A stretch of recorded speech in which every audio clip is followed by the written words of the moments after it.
The Silver Chair, Chapter 14, The Bottom of the World. My name is Golg, said the gnome, and I'll tell your honours all I know. About an hour ago we were all going about our work, her work, I should say, and sad and silent, same as we've done any other day for years and years. Then there came a great crash and bang. As soon as they heard it, everyone says to himself, I haven't had a song or a dance or let off a squib for a long time. Why's that? And everyone thinks to himself, why, I must have been enchanted. And then everyone says to himself, I'm blessed if I know why I'm carrying this load, and I'm not going to carry it any farther. That's that. And down we all throw our sacks and bundles and tools, and then everyone turns and sees the great red glow over yonder, and everyone says to himself, what's that? And everyone answers himself and says, there's a crack or chasm split open and a really nice warm glow coming up through it from the really deep land, 1,000 fathom under us. Great Scott, exclaimed Eustace. Are there other lands still lower down? Oh, yes, your honour, said Golg. Lovely places, and what we call the land of Bism. This country where we are now, the witches' country, is what we call the shallow lands. It's a good deal near to the surface to suit us. Oh, you might almost as well be living outside, on the surface itself. You see, we're all poor gnomes from Bism, whom the witch has got up here by magic to work for her, but we'd forgotten all about that till the crash came and the spell broke. We didn't know who we were or where we belonged. We couldn't do anything or think anything except that she put what she put into our heads, and it was glum and gloomy things that she put there all those years. I've nearly forgotten how to make a joke or dance a jig, but the moment the bang came and the chasm opened and the sea began rising, it all came back, and of course we all set off as quick as we could to get down the crack and home to our own place. And you see them over there all letting off rockets and standing on their heads for joy, and I'll be very obliged to your honours if you'll soon let me go and join in. I think it's a splendid idea, said Jill. I'm so glad we freed the gnomes as well as ourselves when we cut off the witch's head, and I'm so glad they aren't really horrid and gloomy any more than the prince really was, well, what he seemed like.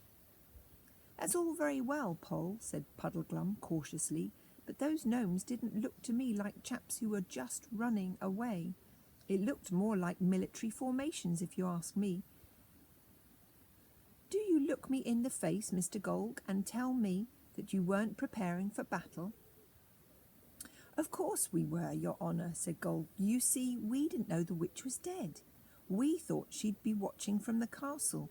We were trying to slip away without being seen, and then, when you four came out with swords and horses, of course, everyone says to himself, here it comes, not knowing that his honour wasn't on the witch's side.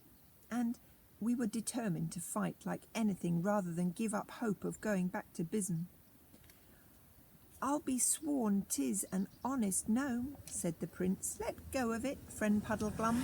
As for me, Golg, I have been enchanted like you and your fellows, and have but newly remembered myself. And now one question more.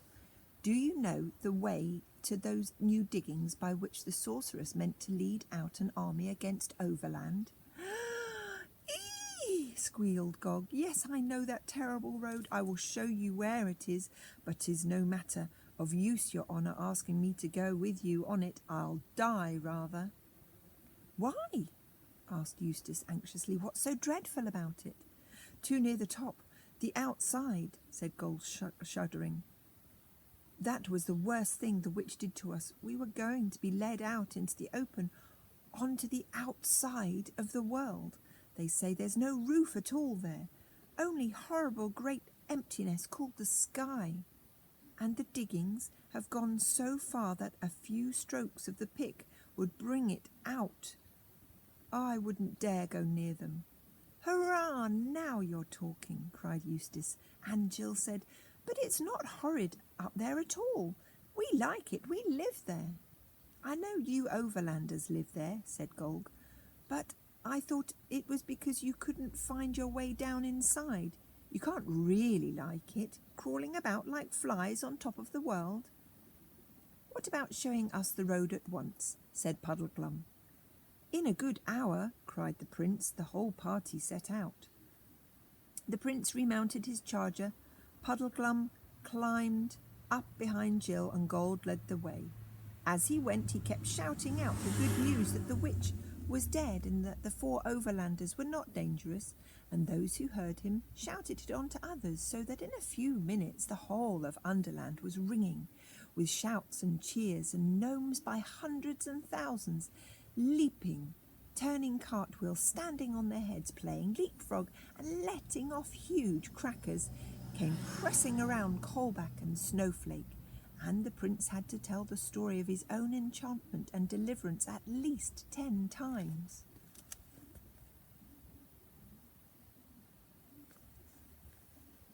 In this way they came to the edge of the chasm. It was about 1,000 feet long and perhaps 200 wide. They dismounted from their horses and came to the edge and looked down into it. A strong heat smote up in their faces, mixed with a smell which was quite unlike any they'd smelled before. It was rich, sharp, exciting, and made you sneeze. The depth of the chasm was so bright that at first it dazzled their eyes, and they could see nothing. When they got used to it, they thought they could make out a river of fire, and on the banks of that river what seemed to be fields and groves, and of an unbearable hot brilliance. Though they were dim compared with the river, there were blues, reds, greens, and whites all jumbled together.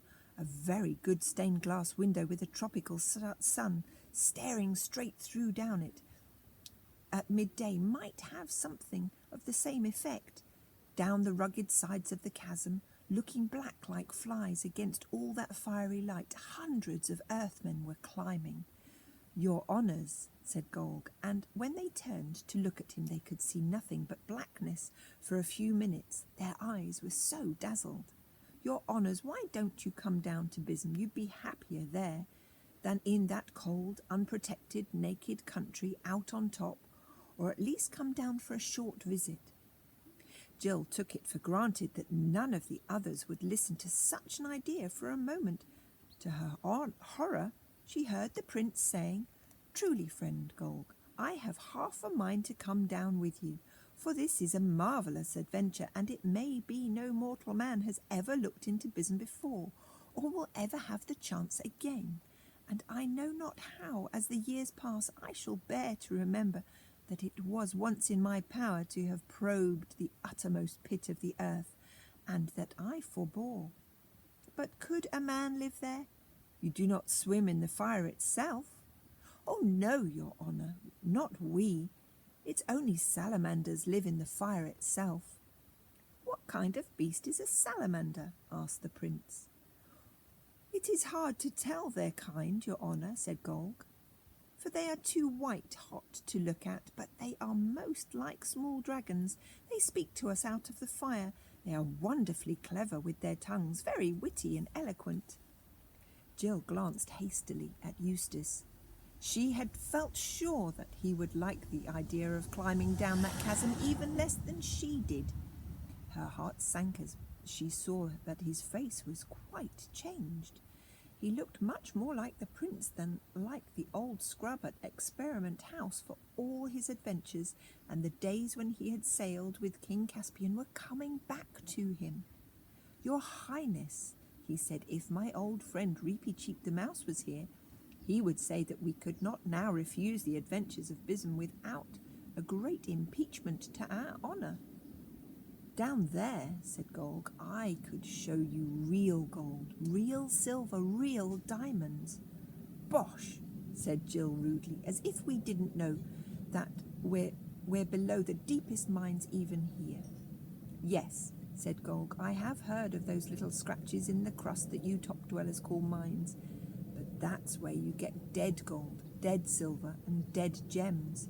Down in Bism we have them alive and growing. There I'll pick you bunches of rubies that you can eat and squeeze a cupful of diamond juice. You won't care much about fingering the cold, dead treasures of your shallow mines after you've tasted the live ones of Bism." "My father went to the world's end," said Rillian thoughtfully. "It would be a marvellous thing if his son went to the bottom of the world." "If your Highness wants to see your father while he's still alive, which I think he'd prefer," said Puddleglum, "it's about time we were getting on that road to the diggings." "And I won't go down that hole whatever anyone says," said Jill. "Why, if your honours are really set to go back to the overworld," said Golg, "there is one bit of the road that is rather lower than this. And perhaps, if that flood's still rising—" "Oh, do come on," begged Jill. "I fear it must be so," said the prince with a deep sigh, "but I have left half of my heart in the land of Bism." "Please," begged Jill. "Where is the road?" asked Puddleglum. "There are lamps all the way," said Golg. "Your honour can see the beginning of the road on the far side of the chasm." "How long will the lamps burn for?" asked Puddleglum. At that moment a hissing, scorching voice, like the voice of fire itself, they wondered afterwards if it could have been a salamander, came whistling up out of the very depths of Bism. "Quick, quick, quick, to the cliffs, to the cliffs, to the cliffs," it said. "The rift closes, it closes, it closes, quick, quick." And at the same time, with ear-shattering cracks and creaks, the rocks moved. Already, while they looked, the chasm was narrower. From every side, belated gnomes were rushing into it. They could not wait to climb down the rocks. They flung themselves headlong, and either because so strong a blast of hot air was beating up from the bottom, or for some other reason, they could be seen floating downwards like leaves. Thicker and thicker they floated, till their blackness almost blotted out the fiery river and the groves of live gems. "Goodbye to your honours, I'm off," shouted Golg, and dived. Only a few left followed him. The chasm was now no broader than a stream. Now it was narrow as the slit of a pillar box. Now it was only an intensive, bright thread. Then with a shock, like 1,000 goods trains crashing into 1,000 pairs of buffers, the lips of the rock closed. The hot, maddening smell vanished. The travellers were alone in an underworld which now looked far blacker than before, pale, dim and dreary. The lamps marked the direction of the road. "Now," said Puddleglum, "it's 10 to 1. We've already stayed too long, but we may as well make a try. Those lamps will give out in 5 minutes, I shouldn't wonder." They urged the horses to a canter and thundered along the dusky road in fine style. But almost at once it began going downhill. They would have thought that Golg had sent them the wrong way if they had not seen on the other side of the valley the lamps going on upwards as far as the eye could reach. But at the bottom of the valley the lamps shone on moving water.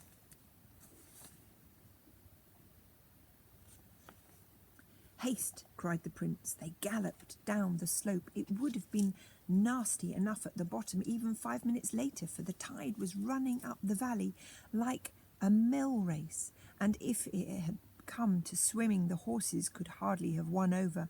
But it was still only a foot or two deep, and though it swished terribly around the horses' legs, they reached the far side in safety. Then began the slow, weary march uphill, with nothing ahead to look at but the pale lamps, which went up and up as far as the eye could reach. When they looked back, they could see the water spreading. All the hills of the underlands were now islands, and it was only on those islands that the lamps remained.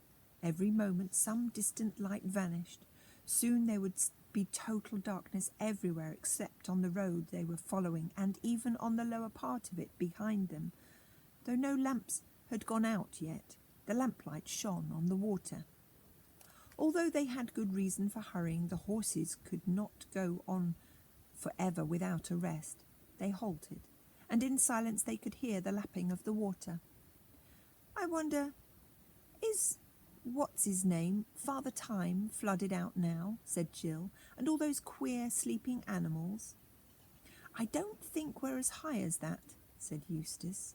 Don't you remember how we had to go downhill to reach the sunless sea? I shouldn't think the water has reached Father Time's cave yet. That as may be, said Puddleglum. I'm more interested in the lamps on this road. Look a bit sickly, don't they?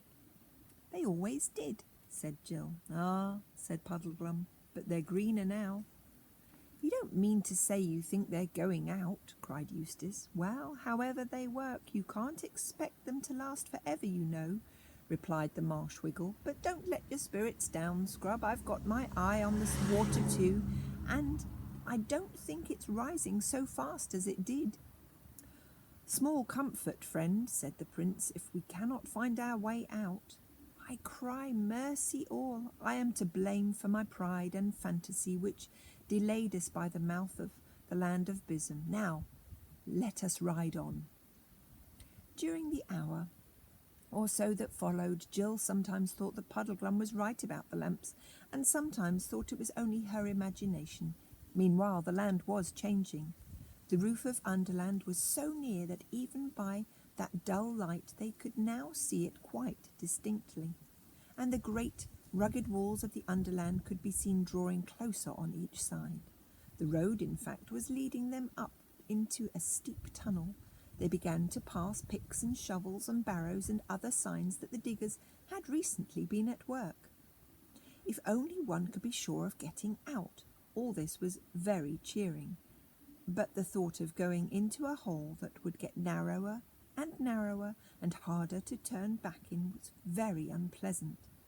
At last the roof was so low that Puddleglum and the Prince knocked their heads against it. The party dismounted and led the horses. The road was uneven here, and one had to pick one's steps with some care. That was how Jill noticed the growing darkness. There was no doubt about it. The faces of the others looked strange and ghastly in the green glow. And then at once, she couldn't help it, Jill gave a little scream. One light, the next one ahead, went out altogether. The one behind them did the same. Then they were in absolute darkness. Courage, friends, came the Prince Rilian's voice. Whether we live or die, Aslan will be our good lord. That's right, sir, said Puddleglum's voice, and you must always remember there is one good thing about being trapped down here. It'll save funeral expenses. Jill held her tongue. If you don't want other people to know how frightened you are, this is a wise thing to do. It's your voice that always gives you away. We might as well go on as stand here, said Eustace. And when she heard the tremble in his voice, Jill knew how wise she'd been not to trust her own. Puddleglum and Eustace went first, with their arms stretched out in front of them for fear of blundering into anything. Jill and the Prince followed, leading the horses. I say, came Eustace's voice much later, are my eyes going queer, or is there a patch of light up there? Before anyone could answer him, Puddleglum called out, Stop! I'm up against a dead end, and it's earth, not rock. What were you saying, Scrub? By the lion, said the Prince. Eustace is right. There is a sort of... But it's not daylight, said Jill. It's only a cold blue sort of light. Better than nothing, though, said Eustace. Can we get up to it? It's not right overhead, said Puddleglum. It's above us, but it's in this wall that I've run into. How would it be, Pole, if you got on my shoulders and saw whether you could get up to it? And that's the end of the chapter.